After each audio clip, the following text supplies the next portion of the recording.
Attese e opportune, le dimissioni del sindaco ormai ex di Venezia Giorgio Orsoni sono accolte dalle opposizioni a Palazzo Comunale Cafarsetti come una liberazione, oltre che un atto dovuto. È un epilogo inevitabile di una situazione surreale come la definisco da giorni. Io ho chiesto da subito elezioni anticipate, è chiaro che le elezioni anticipate in questa città passano per le dimissioni del sindaco. Più che una libera scelta, quella presa da Giorgio Orsoni è diventata una via obbligata, come lui stesso ammette.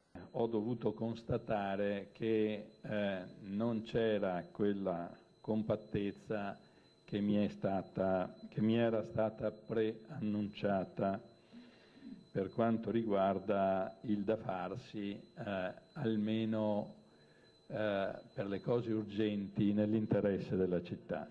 La solida maggioranza che fino a ieri ha mantenuto i nervi saldi e mentre era agli arresti domiciliari ha tenuto la barra dritta, oggi si sfalda. Nessuno ha scaricato nessuno.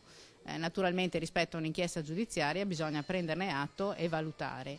Non sempre si hanno le informazioni sufficienti. Il Partito Democratico ha voluto ribadire un principio che è l'etica della politica.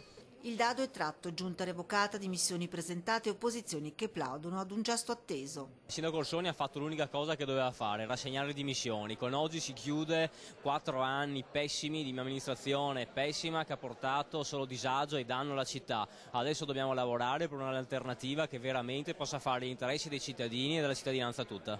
Amarezza per chi invece lo aveva sostenuto. Resta l'amaro in bocca perché è chiaro che nessuno si aspettava di vederla finire così, soprattutto chi a 26 anni come me sperava in un epilogo migliore e che lasciasse speranze per il futuro. Mi dispiace umanamente per il sindaco, a cui va comunque la mia vicinanza umana. Fuori dal palazzo la gente mormora, la vicenda in sé ha macchiato inesorabilmente l'immagine della città, il sindaco è il suo emblema, dimettersi dunque è la giusta scelta.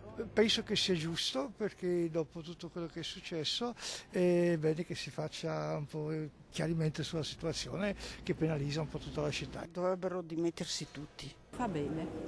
È un atto dovuto fondamentalmente rispetto a quello che è successo, una forma prudenziale anche per potersi difendere meglio.